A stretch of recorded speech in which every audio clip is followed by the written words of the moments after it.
que se les pasó por Zoom. Hemos elegido una palabra que es una palabra muy, creo que es muy importante para este tiempo, que es la palabra consuelo. Consuelo.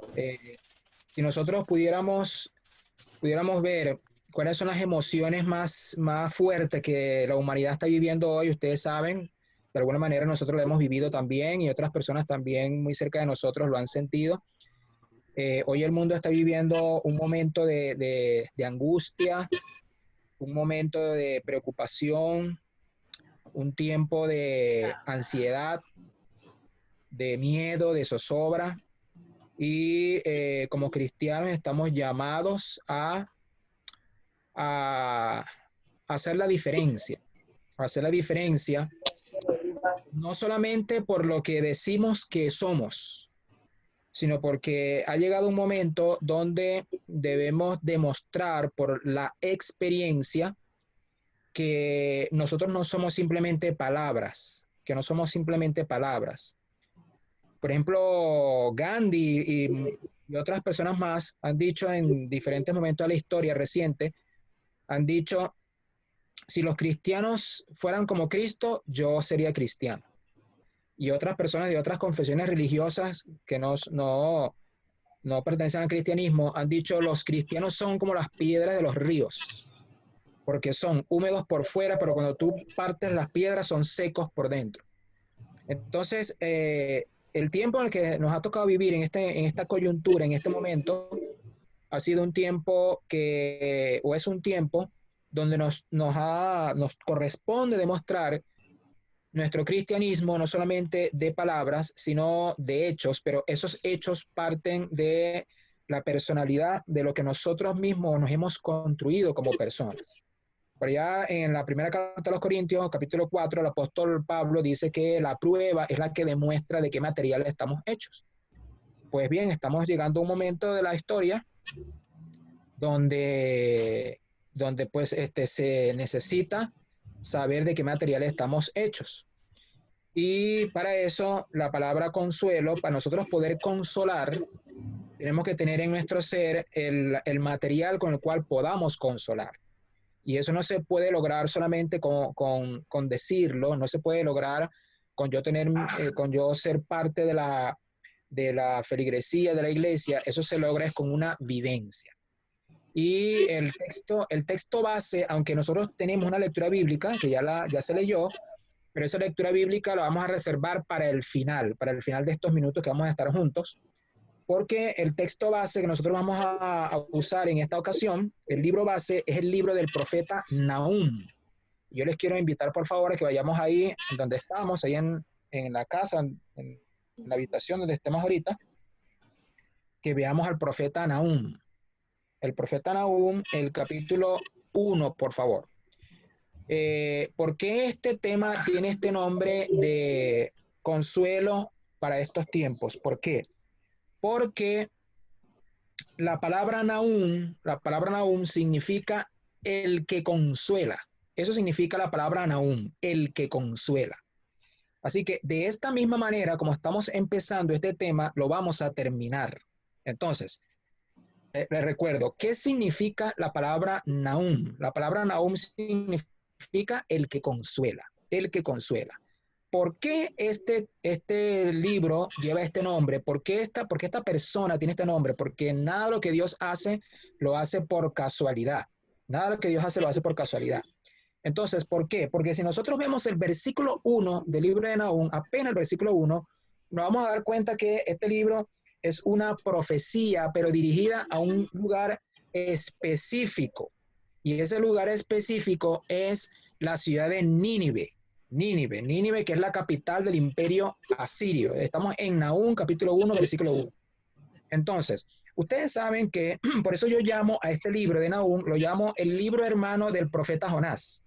Porque les pregunto, ¿a cuál ciudad le fue a predicar a Jonás? ¿A cuál ciudad? A Nínive. A Nínive, ¿verdad? A Nínive.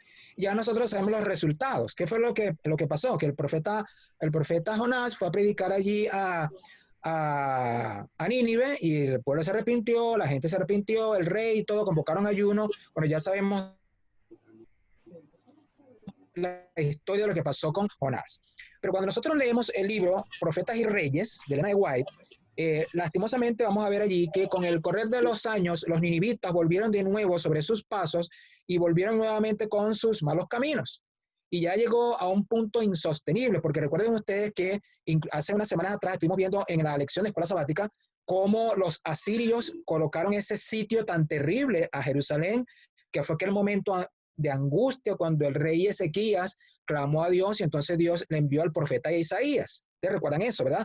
Pero bueno, allí, ahí lo que demuestra es la forma como los ninivitas se olvidaron de Dios y volvieron sobre sus malas conductas que tenían anteriormente y llegaron al punto de ya Dios decir, mira, ¿saben qué? Se acabó. Ya no hay más oportunidad. Entonces, el libro de Nahum trata de la destrucción de Nínive. Es un libro que aparentemente a la vista tiene poco atractivo. El libro de Nínive, de Nahum, usted lo puede leer en 10 minutos, tal vez. Es un libro corto, tiene 3 capítulos con pocos versículos, pero la abundancia del vocabulario es de guerra, el látigo, la sangre, la destrucción, el fuego. Entonces, bueno, como que veo muy poco ahí que me pueda decir ese libro. Pero dentro de todo esto, quiero decirles que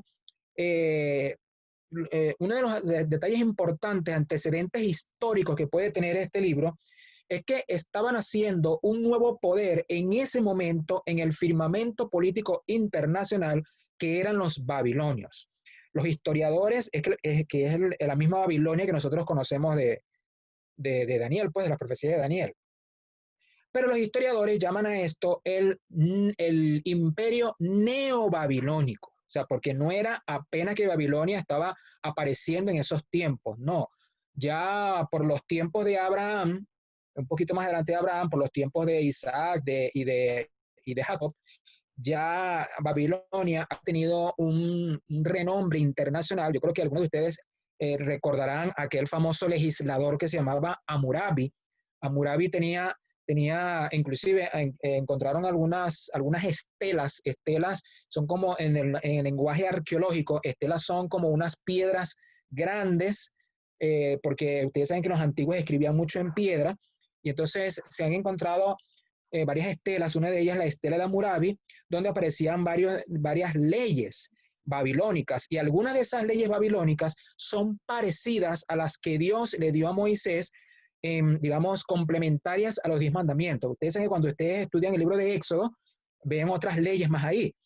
Bueno, y algunas de esas leyes son parecidas a las que tenía Hammurabi.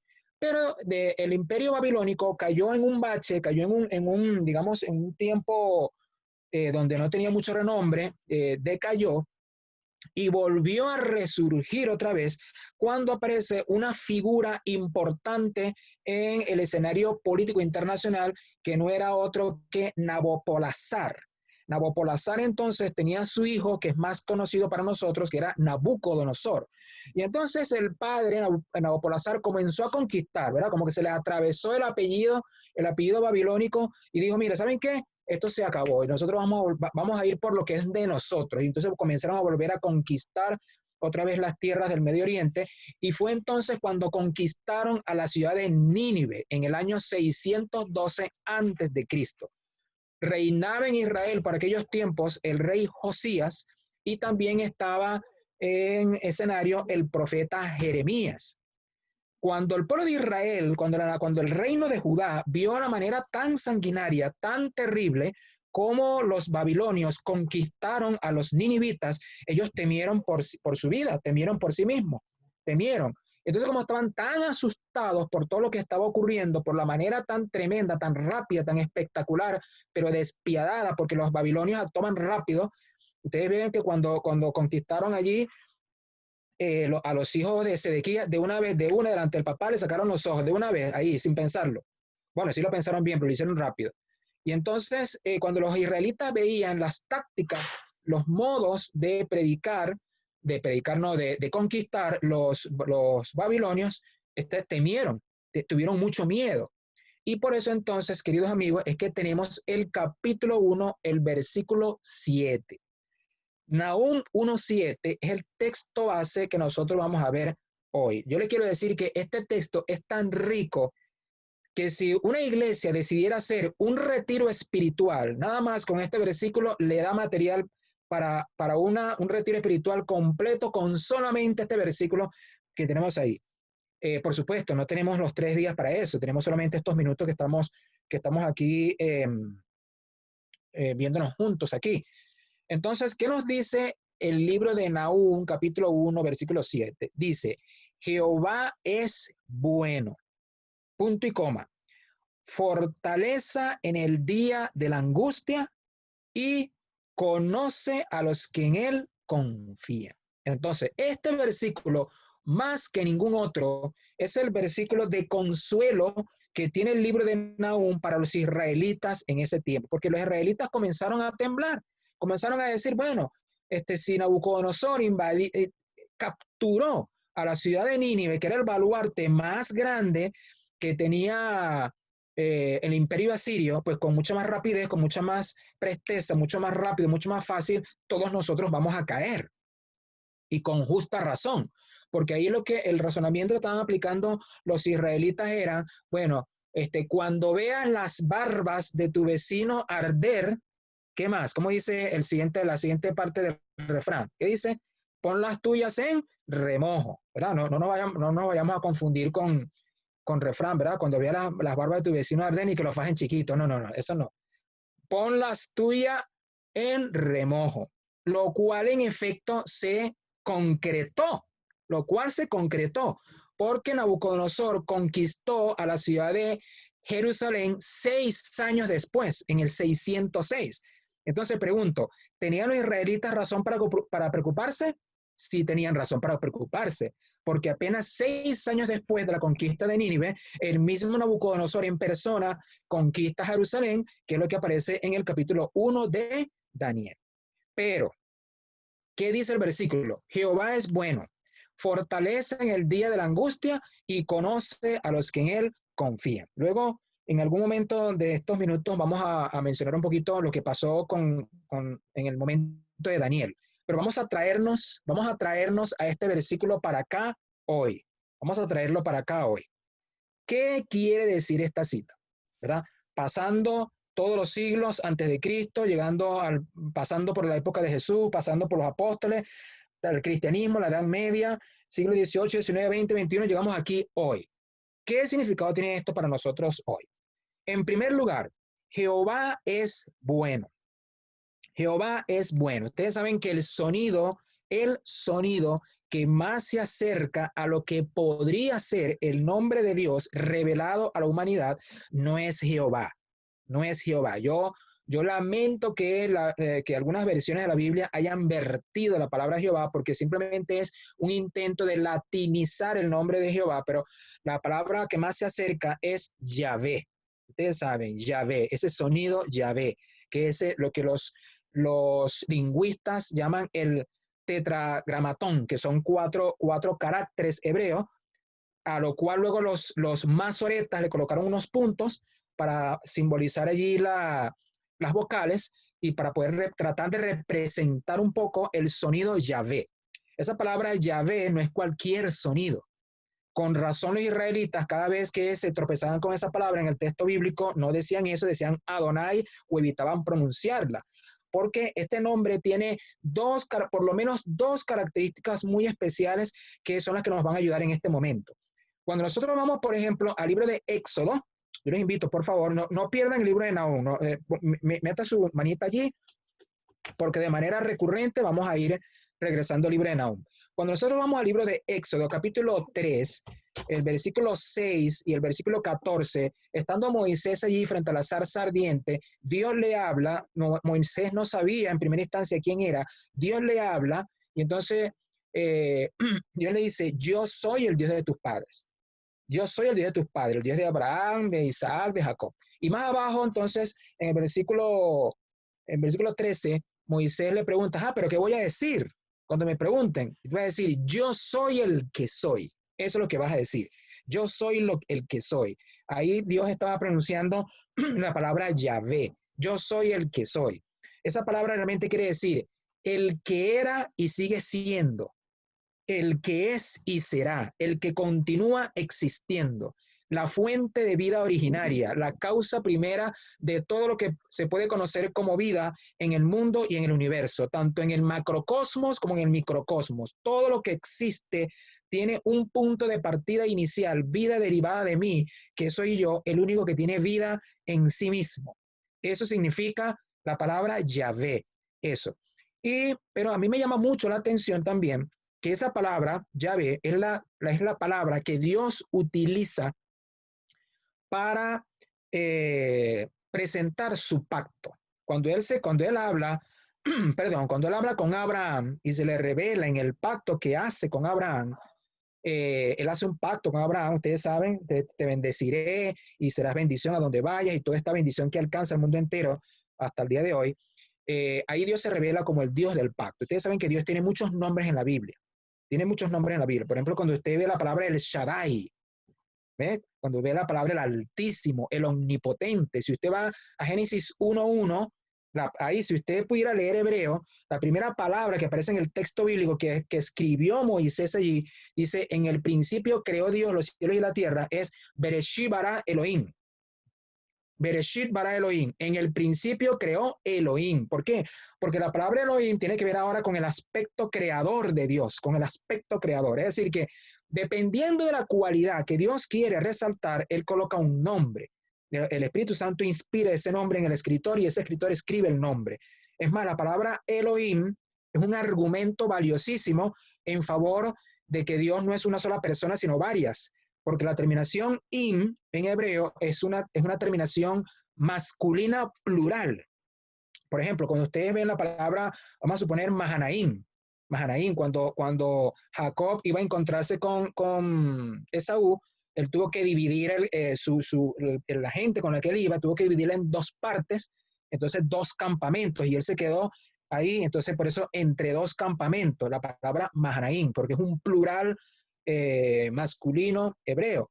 Entonces Elohim significa eso, un Dios que no es una sola persona, sino varios. Porque, bueno, inclusive dice ahí que el Espíritu de Dios se movía sobre la faz de las aguas. Pero regresando aquí donde estamos, en Nahum 1:7, donde estamos, ¿por qué Dios se le presenta a Nahum con la palabra Yahvé? Yahvé es bueno. ¿Por qué? Porque lo primero que quiere resaltar aquí el Señor, aquí en el libro de Nahum, es que aunque Babilonia estaba sembrando mortandad por todas partes, aunque los ejércitos babilonios por donde pasaban, lo que dejaban era desastre, desolación, muerte, y que todo eso lo que proyectaba era un futuro de angustia, sin embargo Dios le está diciendo a la nación hebrea, le está diciendo, yo soy el que tiene vida, yo soy el que tiene vida, y si tú permaneces a mi lado, tendrás vida también. Es lo primero que Dios quiere decirle. Lo segundo que Dios quiere decirle a la nación es, mira, me estoy revelando en este momento a mi profeta Nahum por mi faceta del Dios del pacto. Aunque Nabucodonosor está haciendo de las suyas por todas partes, pero mi pueblo Israel no ha dejado de ser mi pueblo del pacto. Mi pueblo del pacto. Así que continuemos adelante con el proyecto que yo tengo con ustedes. ¿Por qué? Porque yo soy el Dios del pacto y yo soy fiel a mi pacto, porque así lo dice el Salmo 117. Yo soy fiel a mi pacto. Pero vean ustedes que esta palabra Yahvé está conectada en este momento con la bondad de Dios. O sea, Jehová es bueno. O Yahvé es bueno. O sea, ¿por qué en ese momento el Señor no le dice a Nahum, Yahvé es santo, Yahvé es justo, Yahvé es perfecto? ¿Por qué no? ¿Por qué ninguna de esas características? O sea, ¿por qué Dios escoge la palabra bondad? Bueno, yo le voy a pedir por favor que vayamos al libro de Éxodo también, ahí mismo, en el libro de Éxodo, capítulo 34. Éxodo capítulo 34, y usted va a buscar ahí por favor el versículo 6. Moisés tenía el deseo de verle la cara a Dios, porque el ser humano es muy curioso, el ser humano quiere saber la fecha de la segunda venida, pero no quiere la esencia de la segunda venida de Cristo, quiere saber la fecha, para esperar si Jesús viene, por ejemplo, a las 11:55, él va a prepararse a las 11:54, parece que quiere saber la fecha. Entonces el ser humano lo que quiere es la curiosidad. Moisés quería la curiosidad. Señor, yo quiero verte la cara, quiero ver tu gloria.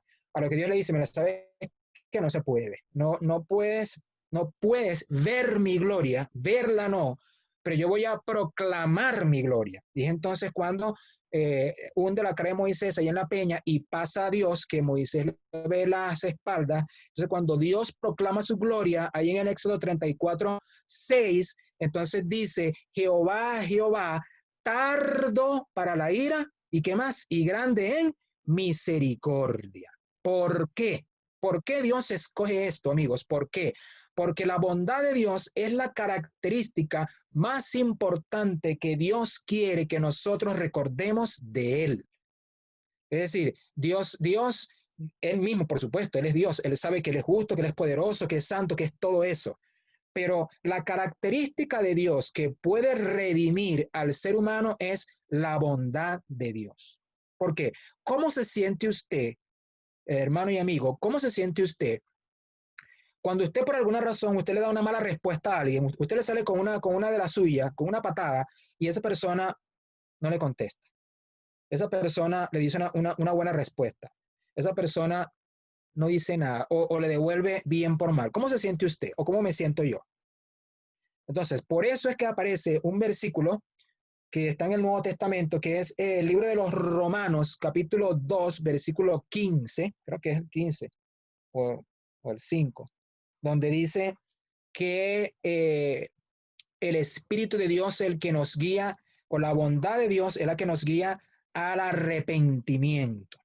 Si es 15 o 5, usted me dice, por favor, porque ahorita estoy un poquito inseguro si es el 15 o es el 5, pero sé que está en el capítulo 2 y es uno de esos dos versículos. Entonces, es la bondad de Dios, la bondad de Dios, el hecho de que Dios nos trata con bondad a pesar de nuestra maldad, es esa bondad de Dios la que nos guía al arrepentimiento, la que nos guía. Entonces, por esa razón, Dios escoge esta cualidad de Él, que es su bondad, que es la misma que aparece en 1 Juan 4:8, que Dios es amor, y ese mismo amor fue el que transformó, por ejemplo, a personas como Juan el discípulo, y la que sigue transformando a personas en todo el mundo. Entonces, en este momento no tenemos la amenaza de un Nabucodonosor, no tenemos la amenaza de un Nabucodonosor que está arrasando con todo.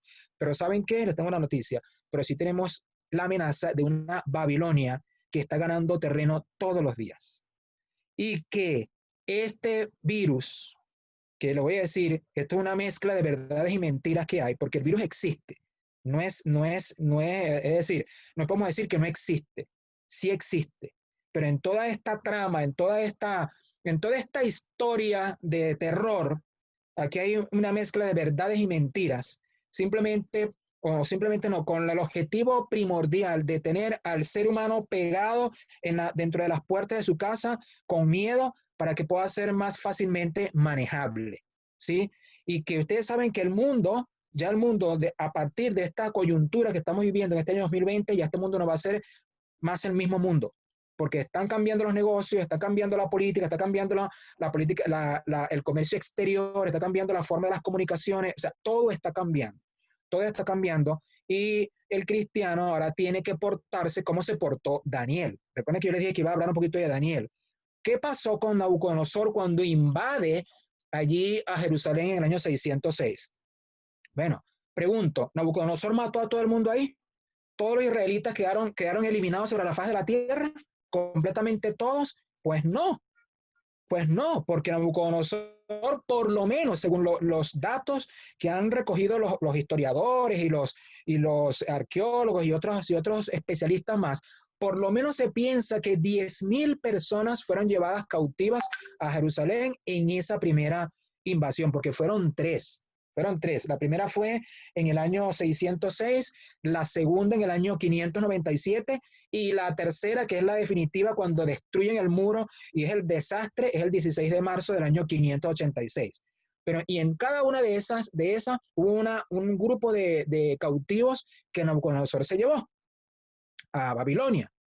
Es más, cuando en Daniel capítulo 3 se postran y adoran todas las naciones de la tierra, lo más seguro es que un gran número de israelitas se postraron frente a la estatua de oro que el rey Nabucodonosor había levantado.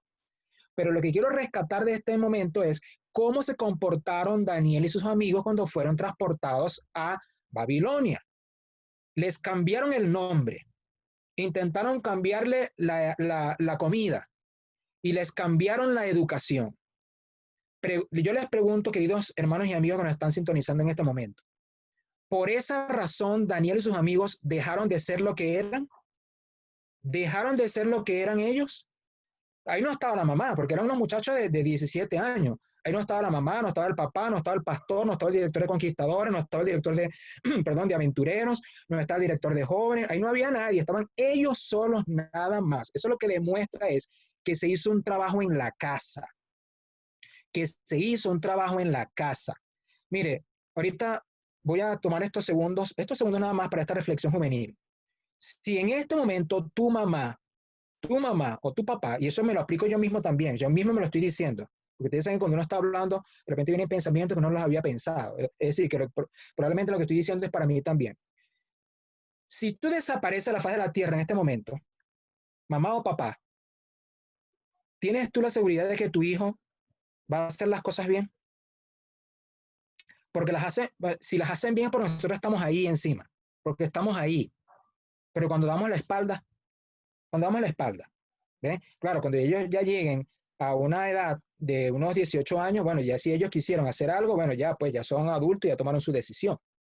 Pero esto lo que demuestra de Daniel y sus amigos es que hicieron las cosas bien y que ellos no se sentaron, los papás, y que ellos no se sentaron, Daniel y sus amigos no se sentaron a lamentarse, decir, bueno, y ahora mira, ahora nos cambiaron el nombre, ahora nos cambiaron la educación, ahora nos cambiaron la comida, y ya, bueno, ya listo, ya llegó el fin, ya, ¿qué vamos a hacer? No, ¿qué hicieron ellos? Ellos se adaptaron a la situación, se adaptaron, y se adaptaron de tal manera que eh, le sacaron el mejor provecho a la situación, y entonces demostraron un concepto que hoy hablan mucho los psicólogos y los estudiosos de la conducta humana, que es la palabra resiliencia. Ellos fueron resilientes a la situación, y en vez de ellos dejarse arropar por la situación, como lo dice Jeremías capítulo 15, en vez de que los babilonios los convirtiera a ellos tomaron el protagonismo de convertir a Babilonia. O sea, conviértanse ellos a ti y tú no te conviertas a ellos. Y más bien llegaron a ser una luz para el propio rey Nabucodonosor y para los próximos reyes que vinieron después de ellos. Entonces, vean ustedes cómo de esta manera tremenda se manifiesta la bondad de Dios. Porque el hecho de que Nabucodonosor los haya dejado vivos a Daniel y sus amigos, ahí se demostró la bondad de Dios.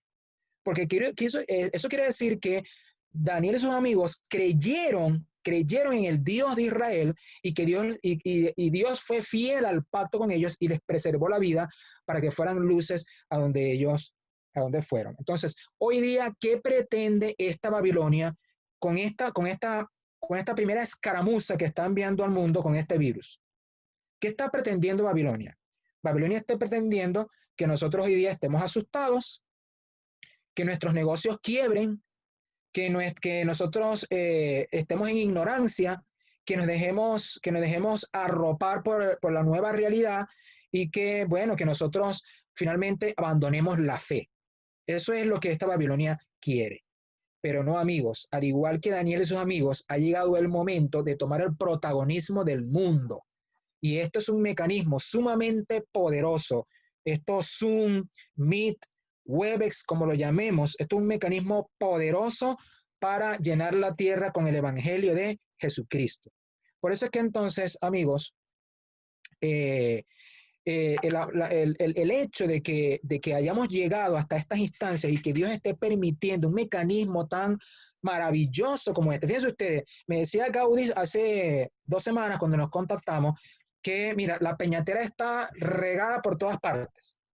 Pero ¿cómo podemos ser una sola familia por este medio? Bueno, bondad de Dios, porque Dios ha dado este conocimiento maravilloso para que estemos, no importa, o sea, ya la iglesia, o sea, en el siglo IV, V, el cristianismo, fue que se unió en la mente la idea de iglesia con un templo, porque antes no era así.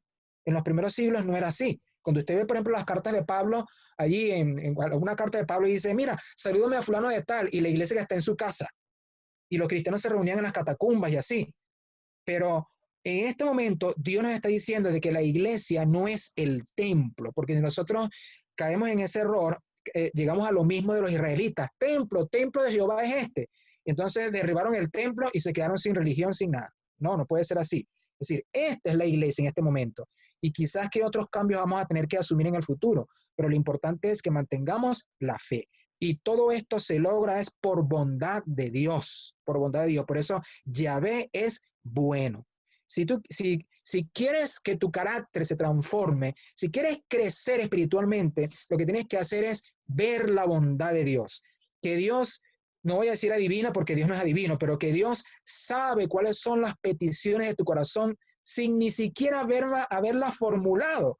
Usted no se ha dado cuenta que usted piensa en algo, o sea, yo necesito tal cosa, y usted sin pedirla, la recibe. ¿Por qué? Porque Dios conoce todo. Dios conoce hasta los cabellos, ustedes lo saben, que caen de nuestra cabeza. Muy bien, entonces vamos a la siguiente parte del tema de esta mañana, porque dice, Jehová es bueno. Fíjense usted los minutos que hemos transcurrido solamente con la primera parte. Jehová es bueno. Ahora tenemos aquí fortaleza en el día de la angustia. ¿En qué imagen estaba pensando el profeta Nahum cuando escribió esta segunda parte? Fortaleza en el día de la angustia. Se está refiriendo a como una ciudad amurallada, como una ciudad amurallada. Y por ejemplo, vamos a poner los muros de Jericó. Ustedes saben que el mundo siempre ha puesto en tela de juicio las historias de la Biblia, que eso es mentira, que esto es mentira, que el diluvio fue mentira, que el arca de Noé es una mentira y que los muros de Jericó eran una mentira también. Ah, no, pero resulta que en la segunda parte del siglo XX hubo varios arqueólogos que hicieron varios estudios en el emplazamiento de lo que fue la antigua Jericó. Una de las arqueólogas, por ejemplo, fue el arqueólogo Kathleen Kenyon, y ella comprobó que los muros que están ahí, ella comenzó a excavar con su equipo, por supuesto, y entonces dieron con la Jericó de aquellos tiempos, y se demostró que los muros que estaban ahí ni siquiera eran del tiempo de Josué, del siglo XIV antes de Cristo, sino que esos muros tenían entre 500 y 800 años más antiguos que el tiempo de Josué. Y eran, bueno, unos muros realmente impresionantes. Por decirle una idea, los muros que rodeaban a la ciudad de Babilonia y por los cuales ellos se sentían los babilonios tan seguros que nadie los iba a conquistar, es que esos muros de Babilonia tenían una anchura, no me estoy refiriendo a la altura, una anchura tanta que por encima del muro, en el canto del muro arriba, podía correr un carruaje de 6 caballos. Imagínense ustedes eso, la anchura de esos muros, la anchura. Entonces, tomando en cuenta esa figura, esa imagen, es que ahora Nahum escribe ahí, fortaleza en el día de la angustia. Fortaleza. ¿En qué está pensando Nahum? En que Dios es una especie de muralla que rodea al creyente. Una muralla, un muro espectacular, un muro. Mire, yo recuerdo, por ejemplo, cuando estuve en Colombia, yo no sé si de los amigos que están ahorita aquí en la pantalla, alguno de ustedes en qué ciudad estará. Yo he conocido Medellín y también estuve en Cartagena. Cuando estuve en Cartagena, lo que más me gustó de lo que pude conocer allá fue el castillo de San Felipe Neri. El castillo de San Felipe Neri es un castillo que está arriba, así como en una pequeña elevación. Y entonces ahí nos llevó el guía turístico explicándonos allí, realmente que fue algo bien interesante. Él nos explicó, entonces nos introdujo allí en el castillo y él nos decía, nos hablaba de la maravilla de ingeniería que era ese castillo, porque entre otras cosas el castillo no tenía ventanas. No tenía ventanas, pero en cualquier parte donde uno se colocara, soplaba el viento como que si el castillo tuviera unas grandes ventanales. Y él me decía, este castillo es una maravilla de la ingeniería, porque la distribución que tiene, aunque no tiene ventanas, la distribución que tiene está hecha de tal manera que por estas pequeñas aberturas por donde sacaban las armas, por ahí entonces entra el aire, si circulaba el aire de tal forma que todo el castillo estaba totalmente con oxígeno fresco. Y otra cosa que le decía era que las escaleras estaban diseñadas de tal manera que en caso de invasión, los que estaban arriba, los que estaban defendiendo el castillo, podían ver a los que estaban abajo, pero los que estaban abajo no podían ver a los que estaban arriba. De tal manera que todo eso significaba una ventaja para los que estaban ahí habitando el castillo. Pues tomo esta imagen porque de esta manera Dios actúa con nosotros. Dios es nuestro castillo. Dios es nuestra fortaleza. Por eso Martín Lutero dijo, castillo fuerte es nuestro Dios. Por eso yo le invito, por favor, ahorita, vaya al Salmo 91. Vaya al Salmo 91 en este momento. Allá en el Salmo 91 usted va a conseguir una cantidad de figuras, de imágenes. Usted ve el Salmo 91 y a partir por ahí, como del versículo 2 o 3, dice, diré yo a Jehová, esperanza mía y castillo mío, mi Dios en quien confiaré. Y más abajo, usted yo sé que muchos de ustedes saben este salmo de memoria, pero usted va bajando otros versículos más, el 5, el 6 y el 7, y dice, caerán 10,000 por aquí, 10,000 por allá, pero la plaga no llegará a ti. La plaga no llegará a ti. ¿Por qué? Porque Dios es tu castillo, Dios es tu fortaleza. Y dice el Salmo 46. ¿Qué dice el Salmo 46? Que se me va ahorita, lo tenía nuevamente y se me fue el Salmo 46. Bueno, ese Salmo 46, que es muy famoso, muy conocido por todos. Bueno, ese es nuestro Dios, un Dios fuerte, un Dios poderoso, un Dios potente, un Dios gigante, un Dios increíble, un Dios magnífico, un Dios es nuestro amparo y nuestra fortaleza. Gracias. Dios es nuestro amparo, nuestra fortaleza, nuestro pronto auxilio en las tribulaciones. Y por eso el Salmo, al final, en el último versículo, ahí dice, estad quietos, como la misma expresión que se le dijo a Moisés ahí a la orilla del Mar Rojo, que él que tendrá compasión de nosotros, el Dios de Jacob, que será nuestro refugio. Entonces, amigos, con todo esto, hermano, voy a dejar una tarea para que ustedes la lean después que termine este culto, más tarde, a las 2, a las 3 de la tarde, cuando usted quiera, por favor. Usted va a buscar en su Biblia el Salmo 103 y el Salmo 107. Una vez un colega me dijo, es que en los Salmos yo no sé, yo no encuentro nada. Y dije, ¿cómo que no encuentras nada? Si de los Salmos hay una cantidad de sermones increíbles para cualquier experiencia que tenga el ser humano, ¿no? Sí hay mucho. Te va a encontrar ahí en el Salmo 107 una cantidad de momentos en los cuales Dios interviene y que alegra y que ilumina la vida del ser humano. Entonces, pero Dios dice ahí, dice Nahum 1.7, volviendo a Nahum 1.7, dice, fortaleza, noten ustedes como dice ahí, en el día de la angustia. O sea, ahí no dice Nahum, fortaleza en la angustia, no dice eso. No dice fortaleza en la angustia, dice fortaleza en el día de la angustia. En el día, se está señalando un momento específico, en el día de la angustia. ¿A cuál día de la angustia se estaba refiriendo Nahum ahí? Porque aunque el libro fue escrito en el año 612, pues 6 años después se concretó el día de la angustia. Para el reino de Judá, ¿cuándo iba a ser ese día de la angustia? Cuando Nabucodonosor vino y sitió la ciudad de Jerusalén y empezó el dominio babilónico sobre los israelitas. Ahí empezó para ellos su día de angustia.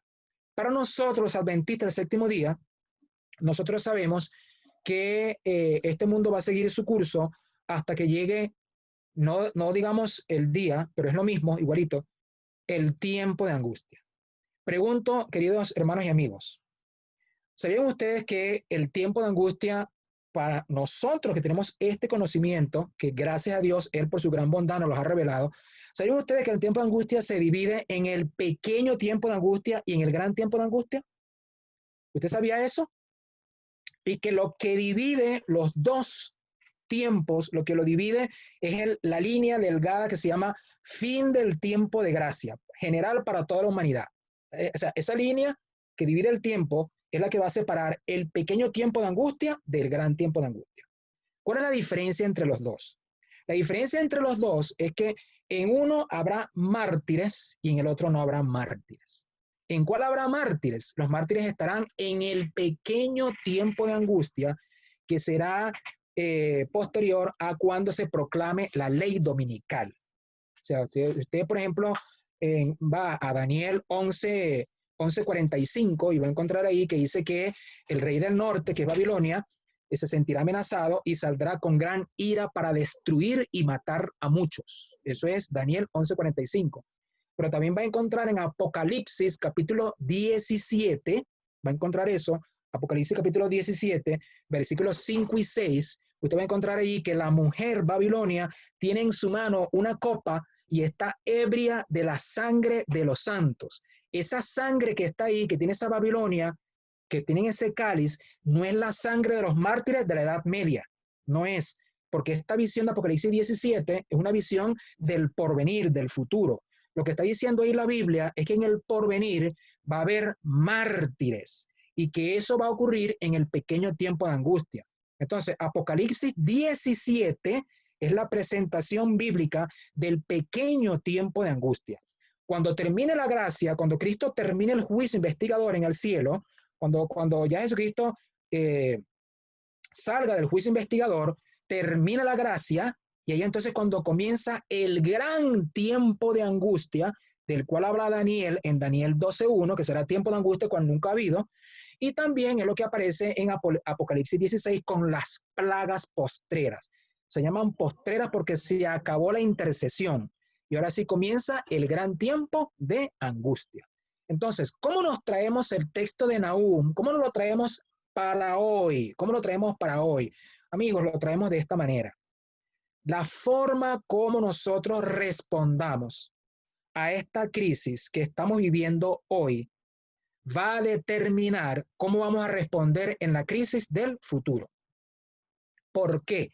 Porque nuestro cerebro trabaja con algo que se llama bioquímica. Y nosotros tenemos en nuestro cerebro, tenemos literalmente, no de manera figurada, sino literalmente tenemos surcos hechos en nuestro cerebro que son como caminitos que se han hecho en nuestro cerebro de acuerdo a los hábitos que nosotros tenemos. Es más, la forma de nuestro cerebro, si nosotros pudiéramos ver nuestro cerebro, qué sé yo, una tecnología que existe, rayos X, la que sea, que pudiéramos ver la forma exacta anatómica de nuestros cerebros, nos daríamos cuenta de que cada uno de nuestros cerebros son diferentes en su forma anatómica. El de Gaudí es diferente, el de Coromoto es diferente, el de Orbe es diferente, el mío es diferente, así. Todos son diferentes. ¿Por qué? Porque la forma anatómica de nuestro cerebro ha sido modelada de acuerdo a los hábitos de nuestra vida. A los hábitos de nuestra vida. Entonces, yo imagino que el mío debe ser un poco deforme por algunas cosas que yo veo en mí a veces, pero bueno, no importa. De todas maneras, cada quien tiene la forma de su cerebro. Entonces, lo que quiero decirle con eso es que como ya nosotros tenemos una vida de hábitos hecha, quiere decir que de la forma como nosotros hoy respondamos a esta crisis, va a responder la manera como vamos a responder a la crisis del mañana. ¿Por qué? Porque Elena de White lo dijo, que existen dos leyes principales que modelan nuestra mente. Y Coromoto sabe mucho más que yo de esto. Entonces, una es la ley de la contemplación y la otra es del modelaje, pues que nosotros somos transformados a lo que contemplamos. Eso lo dice el libro Mente, Carácter y Personalidad, en el tomo 1. Y la segunda ley es la ley de la retroalimentación. ¿Qué llama ella retroalimentación? Que lo que nosotros decimos tiene un efecto como el boomerang de Batman, el que le gusta ver películas de superhéroes, como el de Batman, que uno lanza el boomerang y ese boomerang va y regresa. A lo que regresa, las palabras que nosotros hemos dicho tienen un efecto sobre nuestra propia mente. Por ejemplo, si yo digo que yo soy una mala persona, si yo digo eso, que yo soy una mala persona y lo continúo repitiendo, esas palabras van a terminar haciendo un efecto en mi mente y yo realmente me creo y vivo y desarrollo un estilo de vida de acuerdo a que yo soy una mala persona, ¿sí? Entonces, por eso esto es muy importante, el que nosotros nos podamos revisar en este instante, en esta época de COVID, en esta época de confinamiento, de distanciamiento social, de descalabro económico del mundo, es necesario que yo revise mis actitudes, mis pensamientos, la forma como estoy respondiendo a esto, porque esto va a determinar cómo yo me voy a aportar en el tiempo de angustia. Y yo creo que ninguno de los que están aquí conectados a esta transmisión, ninguno va a querer fracasar y ninguno va a querer perderse en el tiempo de angustia. Por supuesto que no, nadie va a querer eso. pero no necesitamos llegar hasta el tiempo de angustia porque les quiero decir que esa suerte se decidirá en la lluvia tardía. Es decir, que esto no es allá, esto no es por allá lejos, no, esto está un poco más cercano de lo que nosotros pensamos. Entonces, amigos, esto nos va a ayudar a la tercera parte del versículo. ¿Qué hemos visto hasta ahora? Ya vimos, Yahvé es bueno. ¿Para qué nos ayuda la bondad de Dios? ¿Para qué? Para hacer de Dios nuestra fortaleza.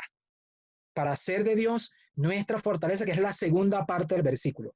Hay una cita en Isaías, capítulo 26:3, que dice, tú guardarás en completa paz a aquella persona que permanece pensando en ti. ¿Sí? Eso lo dice el libro de Isaías, capítulo 26:3. Y en el 4 dice, confiad en Jehová perpetuamente porque es la fortaleza de los siglos. Es una cita maravillosa. Libro de Isaías, capítulo 26:3 y 4.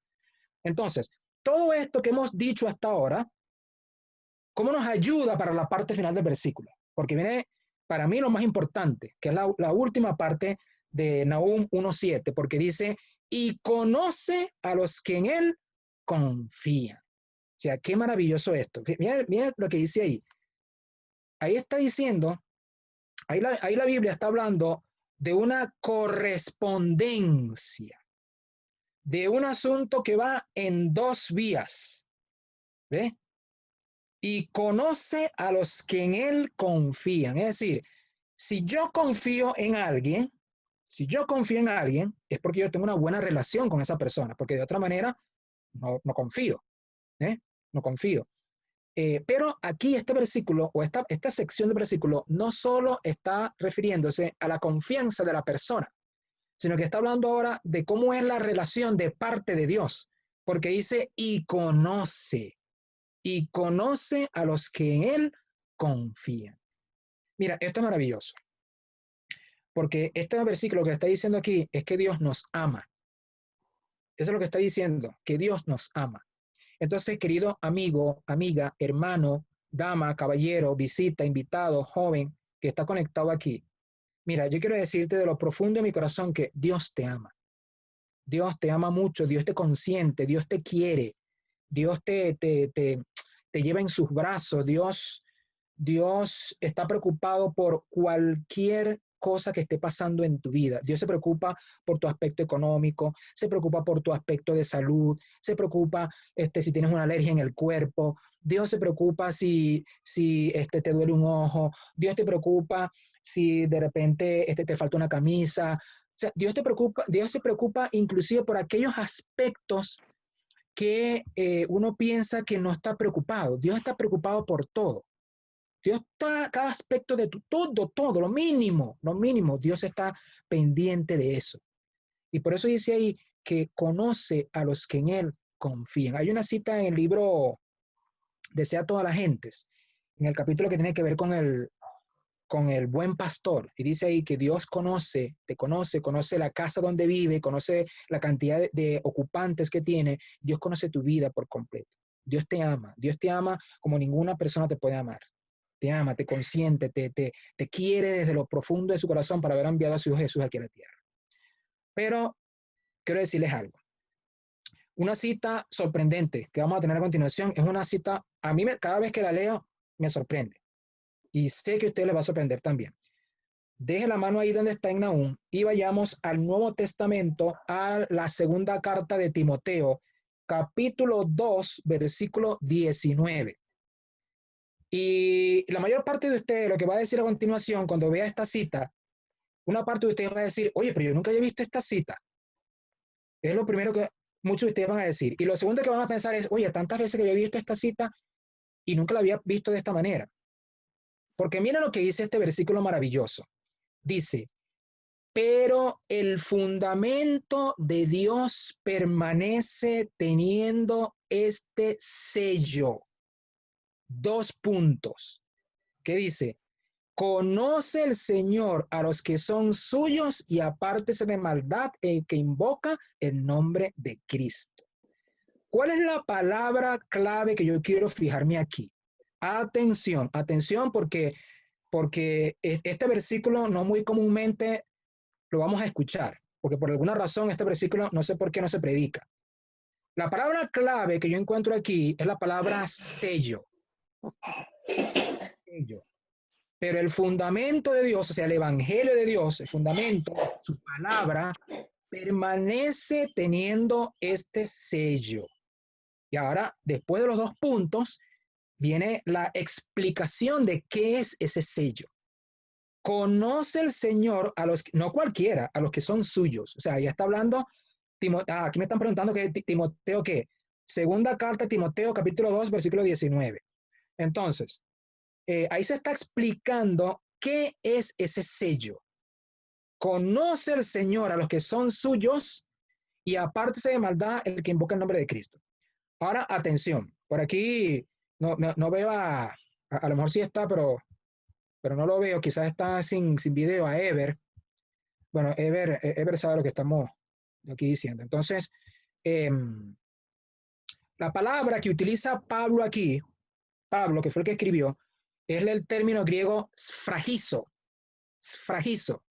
Y esa palabra sfragizo es la misma palabra que Juan utiliza en Apocalipsis capítulo 7, versículo 2 en adelante, que es la palabra sfragis, para referirse al sello de Dios. Vean ustedes qué interesante este descubrimiento.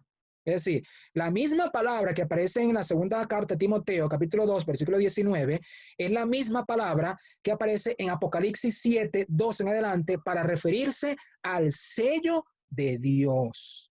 Entonces, amigos, ¿qué quiero decirles yo con esto? Lo que quiero decirles con esto es que mucho se ha insistido con el tema del sábado como el sello de Dios. Yo estoy de acuerdo. Yo estoy de acuerdo que es la señal y todo eso, el sello, todo eso es verdad, todo eso es cierto. Pero el meollo del sello, la esencia, el aspecto medular, el aspecto nuclear, yo quisiera tener otro vocabulario más, como más enfático para poder transmitir esta idea. El aspecto realmente crítico, nuclear, si el sello pudiera ser descompuesto como un átomo, esto que voy a decir a continuación sería como el quark, como que la parte más elemental del sello es lo que está después de los dos puntos que dice sello. Dos puntos ahí. Conoce el Señor a los que son suyos. Entonces, ¿en qué consiste el reino de Dios? ¿En qué consiste? Podemos encontrar una cita, creo que es, que se me vino a la mente ahorita, no la tenía programada. Es la primera carta a los Corintios 4:13, creo que es. Si no es el 4:13, es 4:30, donde dice que el reino de los cielos, el reino de Dios no consiste en palabras, sino en poder. El reino de Dios no consiste en palabras, sino en poder. Entonces, amigos, no es el palabrerío, no es la institucionalidad, no son las leyes, no es las costumbres. El poder proviene del conocimiento mutuo que hay entre Dios y yo. El conocimiento mutuo. Porque fíjense, amigos, es como cuando nosotros tenemos compasión de un niño de la calle. Nosotros tenemos compasión de un niño de la calle y pobrecito, está ahí, ese niño tiene como 7 años, debería estar en la escuela, estudiando bien, durmiendo bien en su cuarto allí, con agua caliente y la comida y todo, servirle sus 3 comidas. Ok, rescatamos al niño de la calle. Rescatamos al niño de la calle y nos lo traemos a la casa. Se lo digo porque yo he visto muy de cerca historias así. Rescatamos al niño de la calle. ¿Saben qué? A la semana está el niño en la calle. A la semana está el niño en la calle. O ese niño va a hacer todo lo posible para que tarde o temprano se va a fugar de la casa donde usted lo tiene y va a llegar a la calle. ¿Por qué? Porque ese es el mundo en el que se formó. Es lo que él conoce, es es con lo que él se siente a gusto. O sea, su vida la adaptó a eso. Entonces, ¿qué pasa, amigos? Nosotros, si estamos, aunque nos llamamos cristianos, pero si nosotros estamos adaptados a este mundo, si estamos adaptados a este mundo, no nos va a complacer el reino de Dios. Y si nosotros fuéramos transportados, muchos de nosotros fuéramos transportados en este mismo instante, ocurriera la traslación y fuéramos transportados al reino de los cielos, no vamos a disfrutar aquello. No lo vamos a disfrutar. ¿Por qué? Porque hay una cantidad de situaciones en el cielo para los cuales nosotros no estamos preparados. No lo podemos disfrutar todavía. Entonces, por lo tanto, en el reino de los cielos, el meollo del reino de los cielos, el aspecto medular, es la relación que yo tenga con Dios. Porque va a llegar el momento que no me va a importar si las calles son de oro o son de barro. Eso no importa. No importa si las calles de la Nueva Jerusalén son de titanio o son de tungsteno o son de cualquier material, de los materiales más costosos que hay en el mundo entero, o si son calles de arena. Porque a mí realmente lo que me va a importar es quién está allí y con quién yo tengo la relación. Es como cuando una mujer, por ejemplo, está enamorada de un hombre, o sea, no importa si está debajo de una palma, no importa si está debajo de, no sé, de una matita, porque para ella lo importante es saber que está con esa persona y que con esa persona, bueno, mira, estás a mi lado, vamos adelante, que vamos a salir adelante juntos. Pues así es el reino de los cielos. No son las calles de oro, no son las mansiones, no es no es toda esa parte espléndida. Es que ahí realmente la pregunta que nosotros vamos a hacer es la pregunta que aparece en Zacarías capítulo 13, cuando veamos a Jesús frente a nosotros y le digamos, Señor, ¿qué te pasó aquí? ¿Qué te pasó aquí en las palmas de las manos? ¿Qué te pasó? A lo que él dirá, con ella fue herido, en ellas fue herido en la casa de mis amigos. Entonces, cuando él diga eso, mis amigos, ese mis amigos soy yo. O sea, yo fui uno de esos amigos que hizo que crucificaran a Cristo. Y el que él me trate con esa bondad, a mí, que soy un pecador, me va a llenar de un amor inmenso que toda la eternidad no va a bastar para yo poderle devolverle a Dios toda la bondad que él ha tenido conmigo. ¿Ve? Por eso dice ahí la Biblia, por eso dice Nahum 1:7, y conoce a los que en él confían. ¿Por qué yo les estoy llevando a esa cita de 2 de Timoteo 2:19? ¿Y por qué les estoy llevando a la cita de Apocalipsis 7:2 y 3? ¿Por qué, amigos? ¿Por qué? Porque en este momento estamos, hoy, 18 de julio del 2020, estamos en pleno sellamiento. Mire, lo más importante que está pasando en el mundo ahorita, lo más importante no es el COVID. Lo más importante no es si van a levantar la cuarentena. Lo más importante no es, qué sé yo, la cantidad de casos que hay. Eso no es lo más importante. Lo más importante que está ocurriendo ahorita en el mundo entero, hoy ya, en esta fecha, es el sellamiento. ¿Cómo lo sabemos? ¿Cómo lo sabemos? Bueno, porque cuando usted va a la cita de Apocalipsis, que le mencioné hace rato, Apocalipsis 2, 3, 4 allí, dice ahí que habían 4 ángeles. Hay 4 ángeles reteniendo los vientos.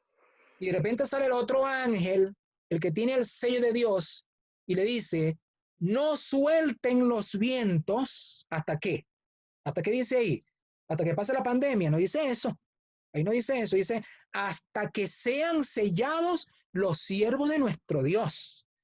Entonces, ¿qué quiere decir la Biblia? La Biblia está diciendo que Dios está esperando por su remanente. O sea, ¿quién espera a quién? ¿Quién espera a quién? Ah, no, si yo soy el dentista porque espero a Jesús. No, mentira, es al revés.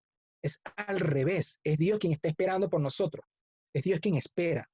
Entonces, esta parte del sello de Dios, tiene un componente muy importante que es conocer a Cristo. Conocer a Cristo. ¿Por qué? Porque el mismo tema del sello en Apocalipsis 14 dice que Juan vio a los sellados que tienen el nombre del Padre en la frente, o sea, el carácter aquí, el carácter del Padre en la frente. Y dice, y son los que siguen al Cordero por donde quiera que va. Es decir, está hablando ahí de una relación estrecha. Entonces, queridos amigos, el guardar el sábado y todo eso como parte del sello de Dios, todo eso es cierto, pero eso es la manifestación externa. Porque yo puedo estar en la casa metido sin hacer nada un sábado, pero tengo la Tercera Guerra Mundial en mi cabeza. Tengo la Tercera Guerra Mundial de la cabeza, de las deudas, de las cuentas que tengo que pagar, de esto, de aquello, de lo otro. No, no, no es eso. Y yo puedo estar inmóvil como la momia de Ramsés. Puedo estar ahí en mi casa metido sin hacer nada, pero tengo la Tercera Guerra Mundial en mi cabeza. Nos damos cuenta que no se trata de dejar o no o de dejar de hacer cosas o no hacerlas o hacerlas. El asunto está en la relación. Está en la relación. Entonces, amigos, antes de aterrizar finalmente en Nahum, vamos a pasar por dos citas. Una está en Efesios 4:30 y la otra está en la que fue nuestra lectura bíblica, que fue Isaías 40:31. Porque cuando usted ve allí cómo usted recibe el sello, atención, aquí usted va a ver a continuación cómo usted recibe el sello, cómo lo recibe, cómo lo va a recibir. Muy fácil. Muchas veces las personas ponen el reino de los cielos y las cosas y los versículos y todo muy difícil. Ni siquiera las profecías son tan difíciles. No tan difíciles porque lo que hay que hacer es sacar cuentas. Así como nosotros hacemos sacar las cuentas de nuestro negocio para que las cuentas cuadren, ¿verdad? Y para no pagar al fisco más de la cuenta y para saber cuáles son nuestras ganancias, así igualito son las profecías de Dios, igualito. Unas cuentas, simplemente tanto más tanto da tanto, menos tanto da esto, listo. Así son las profecías de Dios. Entonces, Efesios 4:30, que dice ahí, y no contristéis al Espíritu Santo de Dios, con el cual fuisteis sellados. ¿Para cuál día dice ahí? ¿Para el día de qué? De la redención. Es decir, algunas personas piensan, no, porque eso no se refiere al sello de Dios. No, sí se refiere, porque dice al día de la redención. Ahí está. Entonces, la forma de recibir el sello es teniendo una relación correcta con el Espíritu Santo. Ahí está. Clarito, clarísimo, clarísimo. Y la segunda cita, que fue nuestra lectura bíblica, menciona va a ser el efecto de todo eso, el efecto. La lectura bíblica que está en Isaías, capítulo 40, versículo 31. Cuando dice allí, dice la Biblia, pero los que esperan, por cierto, ¿a quién dice ahí?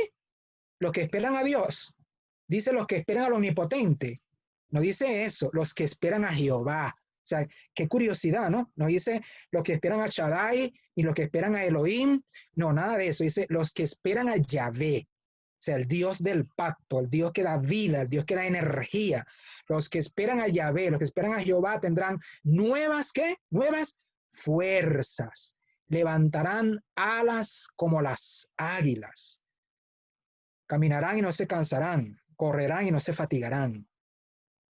Entonces, hermanos y amigos, teniendo esto en cuenta, cuando usted lee ahí que dice, recibirán nueva fuerza. Mire, yo le voy a hablar, yo casi nunca hablo de mi propia experiencia, pero porque, bueno, me parece que es mejor hablar de otros casos. Pero así como nos sucede a todos, porque a final de cuentas todos somos los mismos y todos somos iguales. Hay días que yo me despierto, que yo no me quiero ni levantar. ¿Por qué? Bueno, por toda la conflagración, por todo lo que ocurre. Pero ¿saben qué?